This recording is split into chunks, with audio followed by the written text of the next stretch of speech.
J'ai tué mon meilleur ami d'un coup de couteau dans le dos, littéralement.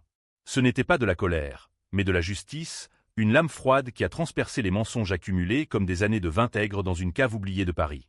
Et le plus choquant, c'est que j'ai souri en le voyant s'effondrer sur le pavé humide des quais de Seine, parce que 10 ans de ma vie volée valent bien un bain de sang. J'ai endossé le meurtre de ma sœur pour sauver l'homme que j'aimais, un salaud qui m'a trahi en la tuant lui-même, et aujourd'hui, je tiens sa gorge entre mes mains tremblantes de rage contenue. Personne ne croit une femme comme moi, une ombre dans les bas-fonds de Montmartre, mais ma vengeance sera un opéra macabre où les applaudissements viendront des damnés. J'ai incendié la maison de famille sous un ciel de plomb parisien, piégeant ma mère et mon oncle dans les flammes de leur secret incestueux, et tandis que les sirènes hurlaient, j'ai allumé une cigarette avec le bout incandescent d'un mensonge qui nous liait tous. Était-ce de la libération ou du meurtre? Paris jugera, mais moi, je sais que le pardon est pour les faibles. Paris, cette ville des lumières qui cache tant d'ombres, m'a vu naître et renaître dans la douleur. Je m'appelle Alexandre Duval, et si vous lisez ces lignes, c'est parce que ma plume est plus affûtée que le couteau que j'ai planté dans le dos de Lucien, mon frère de cœur, mon traître absolu. Mais commençons par le début, car la vengeance n'est pas un éclat soudain. C'est un poison lent, distillé goutte à goutte dans les veines d'une vie volée. Tout a commencé il y a 15 ans, dans le quartier du Marais, où les hôtels particuliers murmurent encore les échos de la Révolution. J'étais alors un jeune avocat prometteur, frais et moulu de la Sorbonne, avec des rêves de justice sociale et un amour fou pour Élise, une actrice aux yeux verts qui illuminait les scènes du théâtre du Châtelet.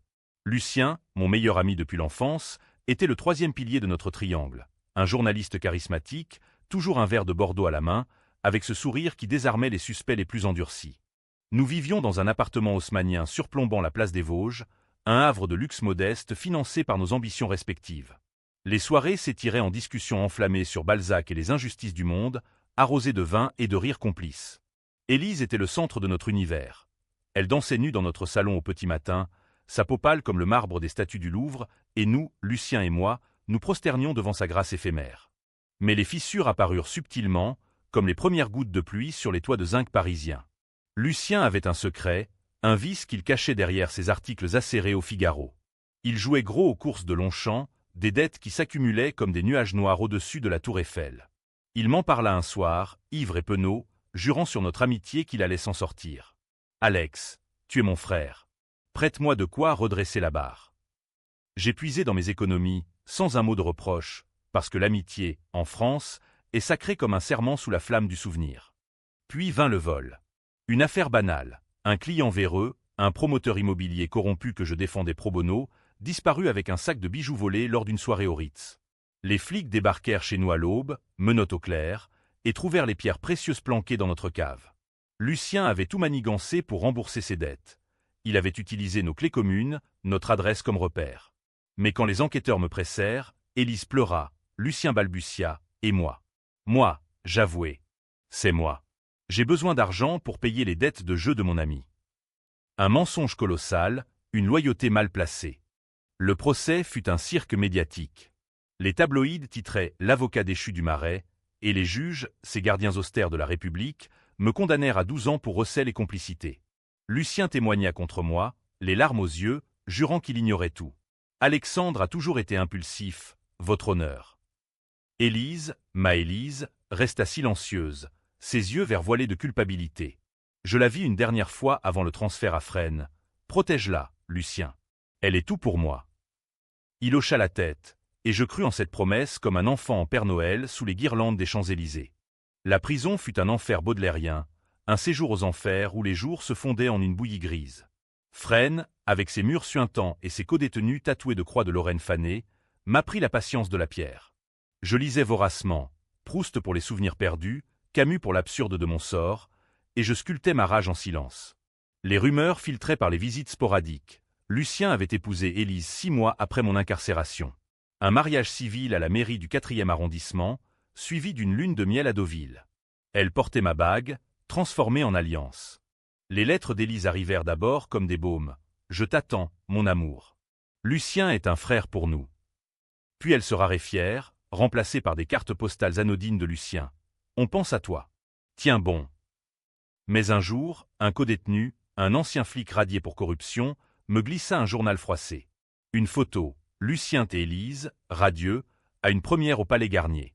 Et en bas de page, un entrefilet, naissance d'un héritier pour le couple Duval-Lemoine. Le choc fut un coup de poignard plus vif que n'importe quel surin de cour de récré.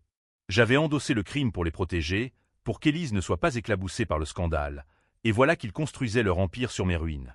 Le bébé, mon neveu, s'appelait Victor, comme mon grand-père, le seul homme honnête de la famille. La trahison n'était plus seulement personnelle, elle était une profanation dynastique. Les années s'écoulèrent en un lent supplice. Je sortis après 10 ans, pour bonne conduite, sous un ciel de novembre pluvieux, les rues de Paris inchangées mais moi, brisées comme un vase de Sèvres. Lucien était désormais rédacteur en chef adjoint, une plume influente qui dénonçait la corruption des élites. Élise avait abandonné les planches pour élever Victor, une madone domestique dans leur pavillon de Neuilly. Il vivait le rêve français, stabilité, apparence, et un jardin clos contre les vents du scandale. Je louai une chambre de bonne sous les toits de Belleville, un taudis où l'odeur de cuisine maghrébine se mêlait à mes souvenirs aigres. Mon premier geste fut d'acheter un couteau de cuisine chez un traiteur juif de la rue des Rosiers. Une lame provençale, forgée pour trancher l'ail et les trahisons. Je ne dormais plus. Les nuits étaient peuplées de visions. Élise riant dans les bras de Lucien, Victor grandissant sans oncle. La vengeance germa comme une vigne sauvage dans le Luberon. D'abord, l'espionnage. Je devins l'ombre, tailleur anonyme chez un pressing du boulevard Haussmann, où leurs costumes atterrissaient chaque semaine. J'écoutais leurs conversations fragmentées, je fouillais leurs poches pour des tickets de train, des invitations. Lucien tramait une grosse affaire, un scandale immobilier impliquant des politiciens de l'Élysée, un réseau de pots de vin qui pouvait le propulser au sommet ou le détruire. Élise, elle, cachait un secret plus sombre. Lors d'une de mes filatures, je la vis entrer dans une clinique discrète du 16e, le visage fermé. Un avortement? Non, pire. Une consultation pour une maladie rare, un cancer qui rongeait ses poumons, vestige de trop de nuits enfumées au cabaret. Elle n'en avait rien dit à Lucien. La trahison était bilatérale. Ils se pourrissaient mutuellement dans le silence. Mon plan se cristallisa lors d'une veillée aux chandelles pour les victimes de la justice, ironie du sort, organisée par des associations au Trocadéro. Lucien y parlait, charismatique, dénonçant les erreurs judiciaires comme la mienne. Je m'approchai après, masque de repentir sur le visage. Lucien, c'est moi. Pardonne-moi pour le passé.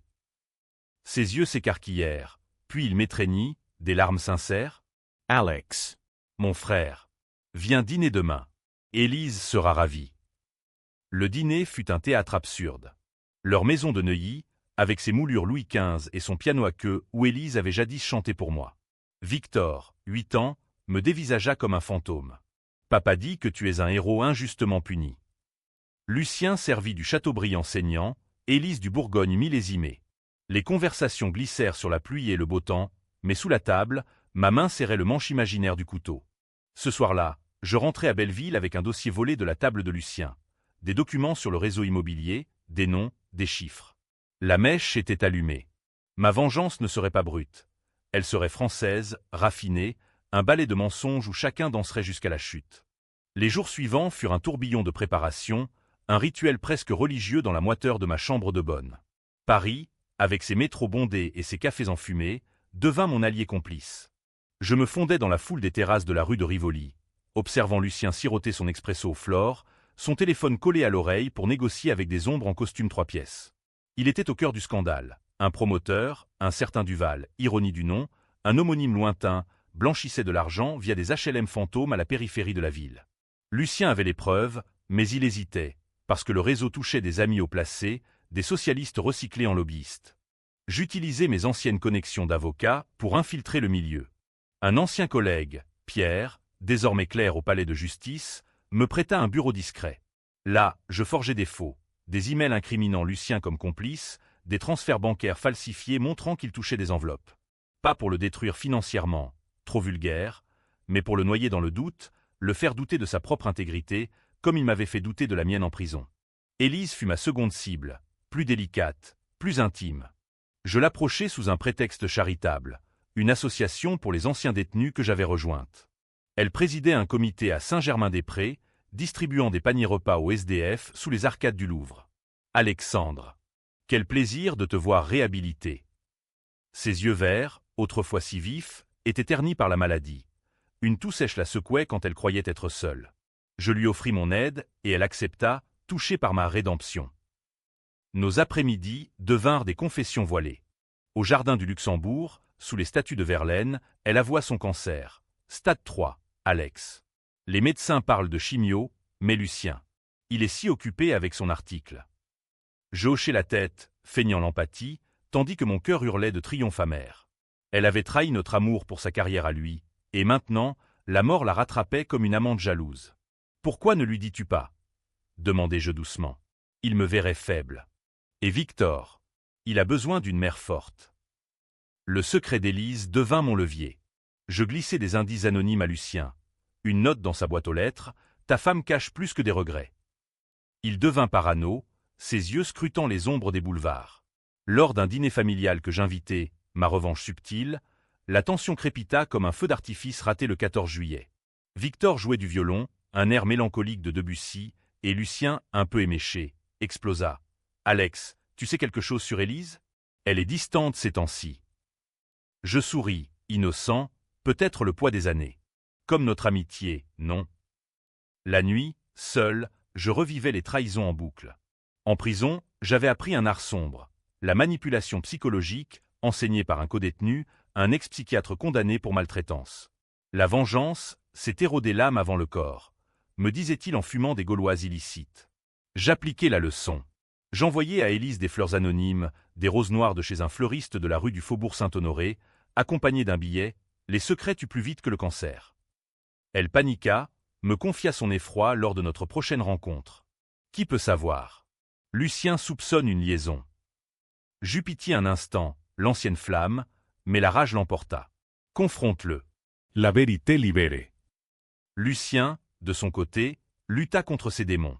Son article sur le scandale avorta. Des fuites, orchestrées par moi via Pierre, le firent accuser de partialité. Un collègue au Figaro le planta, alléguant qu'il protégeait les corrompus pour des dessous de table. Lucien me téléphona, voix brisée. « Alex, c'est comme ton procès. On me lynche sans preuve. » Je feignis la solidarité. « Viens à Belleville. On boit un coup, comme au bon vieux temps. » Notre réunion dans un bistrot crasseux de la rue Oberkampf fut un chef-d'œuvre de duplicité. Le pastis coula, les souvenirs affluèrent, nos virées à la foire du trône, nos conquêtes ratées. Puis, ivre, Lucien craqua. « J'ai merdé avec toi, Alex. » Les bijoux. C'était pour nous sauver tous. Élise était enceinte, déjà, et j'avais peur. Le choc me frappa comme un coup de matraque. Victor était de Lucien, mais l'enfant qu'Élise portait lors de mon arrestation. Était-ce le mien? Ou le sien? Elle t'a choisi parce que tu étais le héros, pas le martyr, avoua-t-il, les yeux baissés. La révélation fissura mon plan. Était-ce un nouveau mensonge? Je rentrai, fouillai mes vieux papiers. Une lettre d'Élise de prison, le bébé est de nous, mais Lucien l'élèvera mieux. Le doute s'insinua, poison dans poison. Pourtant, la vengeance avançait. J'infiltrai le réseau immobilier via un contact de Fresnes, un ex-promoteur. Des dossiers volés confirmèrent. Lucien touchait des commissions, pas pour dette de jeu, mais pour financer leur vie de rêve. Le cercle se resserrait. Le premier coup porta lors d'une réception au ministère de la Culture, où Élise recevait un prix pour son association. Lucien y était, en smoking, bras dessus bras dessous avec un député suspect. J'y glissai, invité de dernière heure par Pierre. Au milieu des toasts au foie gras et du champagne Dom Pérignon, je confrontai Élise dans un couloir lambrissé. « Ton secret te ronge. Dis-lui ou je le fais. » Elle blêmit, sa main sur sa gorge. Alex, pity. Pour Victor. Lucien nous surprit, le visage déformé par la jalousie. « Qu'est-ce que tu fous là ?» Une scène éclata, murmurée pour ne pas alerter les invités. Accusations volèrent, traître, menteur, voleur de vie. Les invités s'enquirent, scandalisés. Le lendemain, les ragots enflèrent dans le monde, drame conjugal au gala ministériel. Lucien fut suspendu du Figaro, Élise hospitalisée pour stress aigu. Ma satisfaction fut amère, teinte de ce doute sur la paternité. Était-ce Victor mon fils? La question me hantait lors de mes promenades nocturnes le long de la Seine, où les lumières dansaient comme des spectres. La vengeance prenait un tour personnel, filial, shakespearien. Hamlet à la française, avec des croissants au lieu de crâne. Pourtant, je persistais. Le deuxième acte approchait, exposer Lucien au grand jour. J'envoyai les faux documents à un procureur zélé, un jeune loup de Nanterre connu pour sa haine des élites. L'enquête s'ouvrit, perquisition, interrogatoire. Lucien me supplia. « Aide-moi, Alex. Comme je t'ai aidé en prison. » J'eus un rire froid. Tu m'as visité 3 fois en 10 ans. Ton aide était un mirage. Élise, affaiblie par la chimio, m'appela. Reviens. On peut tout recommencer. Tentation, serpent dans l'Éden parisien. Mais non. La lame attendait. L'enquête s'emballa comme un TGV déraillé, emportant Lucien dans son sillage. Les perquisitions à Neuilly révélèrent non seulement les faux que j'avais plantés, mais un vrai trésor, des carnets codés prouvant ses liens avec le promoteur Duval. Il n'était pas innocent. Il avait monnayé son silence pour des milliers d'euros, finançant les leçons de violon de Victor et les croisières d'Élise en Méditerranée.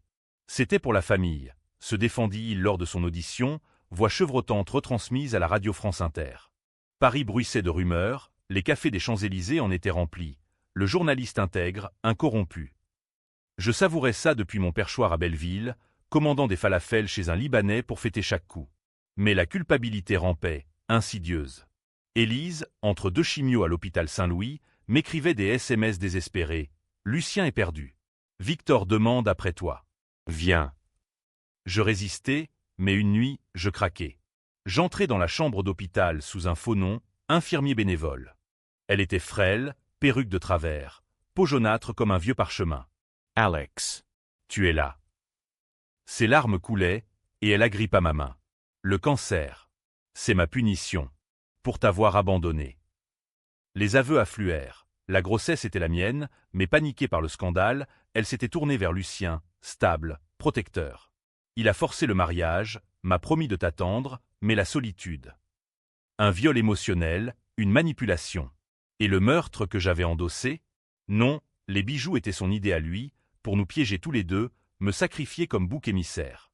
La révélation me terrassa. Lucien n'était pas un traître ordinaire. Il était un serpent, un Iago français qui avait orchestré ma chute pour conquérir Élise. Il savait pour le bébé. Il voulait m'éliminer. Rage et pitié se mêlèrent. Je l'embrassai sur le front, jurant vengeance pure. Repose-toi. Je m'occupe de lui. Dehors, la pluie martelait les pavés de l'île de la Cité, et je jurai sur Notre-Dame noircie par l'incendie. Justice absolue. Le plan évolua, non plus érosion, mais assaut. J'alertai les médias, un scoop anonyme au canard enchaîné, le rédacteur corrompu et son passé criminel.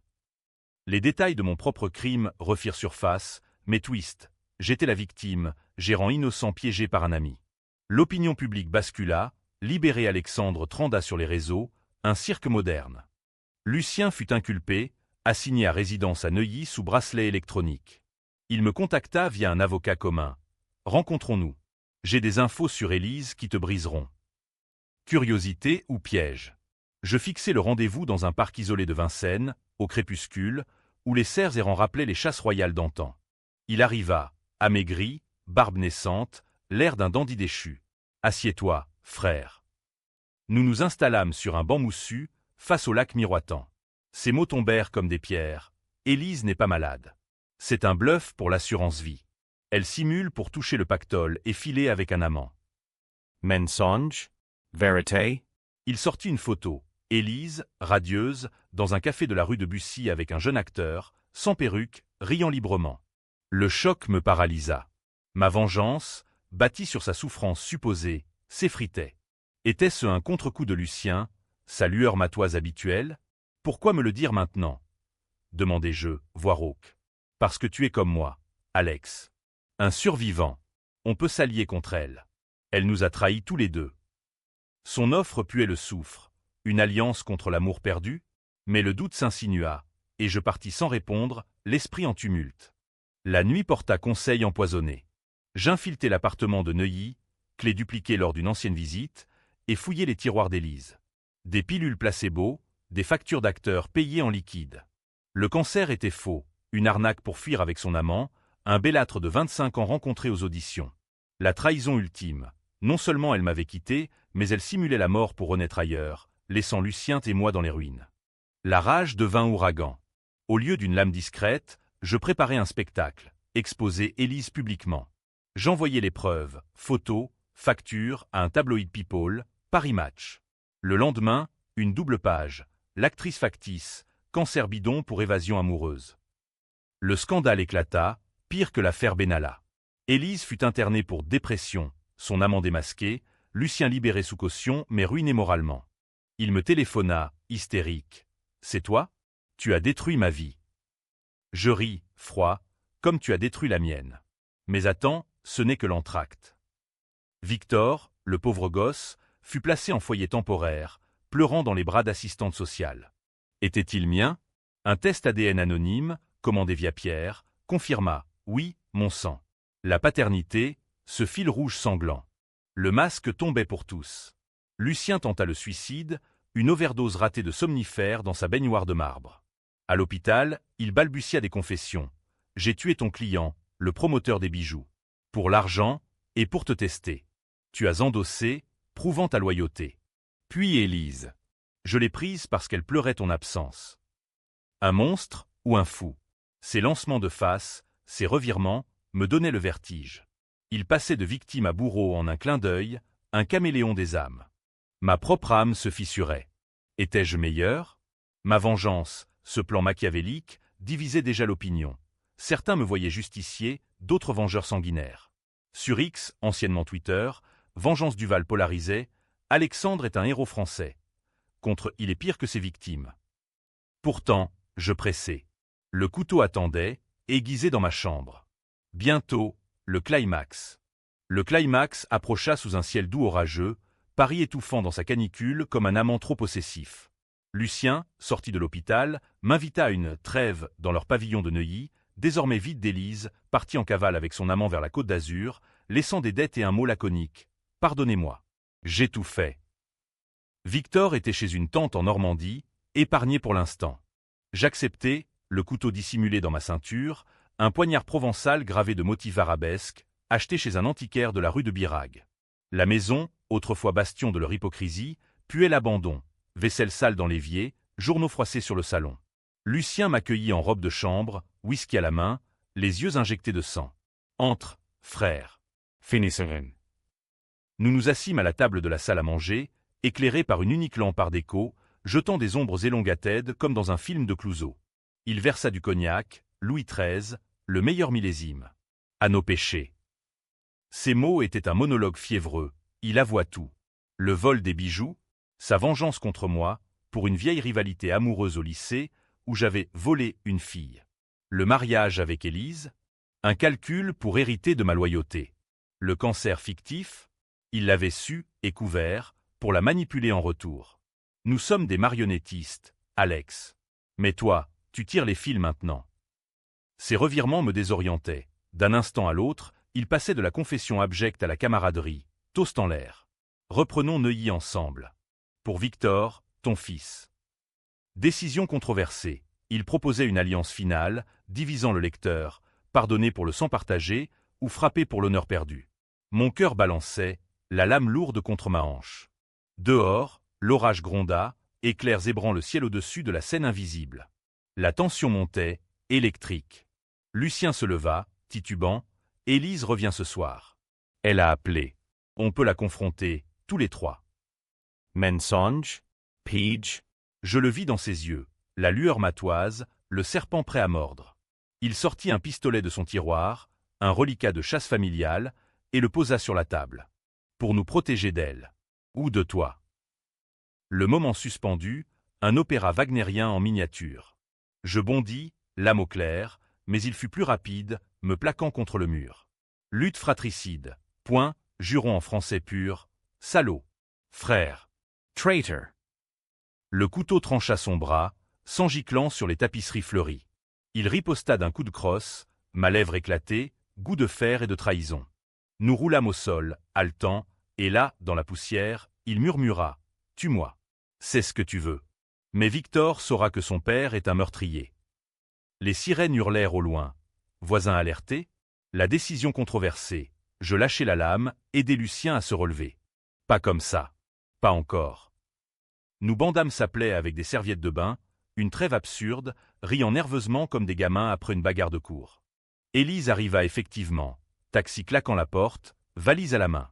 Elle nous trouva ainsi, deux hommes ensanglantés, assis comme des conspirateurs. Qu'avez-vous fait? Son cri perça l'air. La confrontation fut un maelstrom, accusations croisées, larmes, révélations. Elle avoua le cancer faux, l'amant, mais jura que Victor était mien et que Lucien l'avait forcé à tout. Il m'a battu, Alex. Pour te garder loin. Lucien nia, puis admis partiellement, une gifle, une fois. La pression. Ces lancements de face culminaient, le rendant odieux et pathétique. Le public, si c'était un roman, se diviserait. Est-il monstre ou victime du système? Moi, vengeur ou justicier? Élise, traîtresse ou prisonnière? L'orage culmina, foudre frappant un arbre du jardin, incendie fugace. Nous fûmes interrompus par la police, appel anonyme, le mien, préventif. Menottes pour tous, Lucien pour corruption, Élise pour fraude à l'assurance, moi pour agression. Mais twist, dans la confusion, Lucien glissa à l'inspecteur, Alexandre est innocent. C'est moi qui ai tout manigancé, depuis le vol jusqu'au cancer bidon. Il se sacrifiait, ou ployait pour une réduction. Au commissariat du 16e, sous les néons crus, les vérités éclatèrent. Lucien, face au juge, répéta « J'ai piégé Alex pour les bijoux, forcé Élise, tout. Il a endossé par loyauté. » Preuve falsifiée ou non, l'enquête pivota. Élise, brisée, confirma « Alex est le père. » Lucien, le tyran. Ma vengeance, ce paroxysme, virait au chaos, au lieu de sang, des aveux collectifs. Libéré sous caution, je rentrai à Belleville, Victor confié à moi par décision provisoire. Le gosse, 8 ans, me serra dans ses bras. « Tonton, papa est méchant. » Je mentis, non, juste perdu. Mais intérieurement, le doute, avais-je gagné ou créé un monstre pire? Paris, indifférente, reprenait son cours, croissant chaud aux halles, amour fugace sous la pluie. La lame reposait, tachée, attendant le dernier acte. Le twist final frappa comme un couperet de la guillotine, dans la salle d'audience du tribunal de grande instance de Paris, sous les lambris Renaissance qui avaient vu tant de drames français. 3 mois après le paroxysme de Neuilly, le procès s'ouvrait, Lucien pour corruption et manipulation, Élise pour fraude, moi témoin clé, ou accusé potentiel. La presse campait dehors, flash crépitant comme des mitraillettes, titrant « Le triangle sanglant du Marais ». Victor vivait avec moi à Belleville, un arrangement précaire, école publique, dîner de couscous partagé avec les voisins immigrés. Il me regardait avec des yeux trop sages, posant des questions qui me hantaient. Pourquoi maman mentait sur sa maladie? Je répondais en conte, comme Perrault revisité, les adultes portent des masques, mon fils. Mais la vérité finit par danser. Lucien, en détention provisoire à la santé, m'écrivit « Viens me voir. » Le vrai secret. Curiosité morbide me poussa au parloir, derrière la vitre blindée, sous l'œil des gardiens tatoués. Il était rasé de frais, costume impeccable prêté, un fantôme de l'homme qu'il fut. Alex, E-Coat. Le bébé d'Élise. Ce n'était pas le tien ni le mien. C'était celui du promoteur, le client que j'ai tué pour les bijoux. Choc. Victor, fruit d'une liaison d'Élise avec le voleur, couvert par Lucien qui avait éliminé la menace. Le mensonge ultime, ma paternité illusoire, une chaîne forgée pour me lier à eux. Pourquoi me le dire maintenant? Murmurai-je, poing serré. Parce que la vengeance est un miroir. Tu m'as brisé, mais en me brisant, tu as libéré Victor d'un père fantôme. Et Élise. Elle t'aimait vraiment, au début. C'est moi qui ai tout pourri. Son revirement final, non plus toi, mais repentant, un Judas cherchant l'absolution. Le procès fut un théâtre de l'absurde, digne de Ionesco. Témoignages croisés. Pierre, mon allié, produisit les faux que j'avais créés, mais avoua ma manipulation. Alexandre voulait justice, pas meurtre. Élise, pâle en tailleur noir, pleura sur l'estrade. J'ai simulé le cancer pour fuir Lucien, pas pour l'argent. Alex était mon salut, mais je l'ai trahi par peur. Le public, juré parisien, bourgeois du 7e et prolo de Barbès, se divisa. Applaudissements pour ma rédemption, huées pour la vengeance toxique. Le procureur, un aigle aux lunettes cerclées, me coinça. Monsieur Duval, votre rôle dans l'agression de Monsieur Lemoine. Je confessai partiellement. J'ai levé la lame, mais pour me défendre. La vraie arme était les mensonges. Lucien, du box des accusés, intervint. C'est moi l'agresseur originel. 10 ans de prison pour Alex, c'était ma sentence différée. Son sacrifice causa le tollé. Les féministes criaient au patriarcat toxique, les conservateurs à la décadence morale. La sentence tomba un vendredi 13, sous une pluie battante. Lucien, 10 ans ferme pour corruption et homicide involontaire, le promoteur.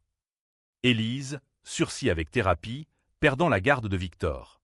Moi, acquitté, mais avec une injonction, méfiez-vous de la vengeance, monsieur Duval. Elle empoisonne l'âme plus que le crime. Libre, je marchais le long des quais, Victor à la main, jetant des miettes aux pigeons. Paris, éternel, murmurait ses secrets. Un accordéoniste jouant La vie en rose ironiquement, des lovers s'embrassant sous un parapluie. La vengeance avait triomphé.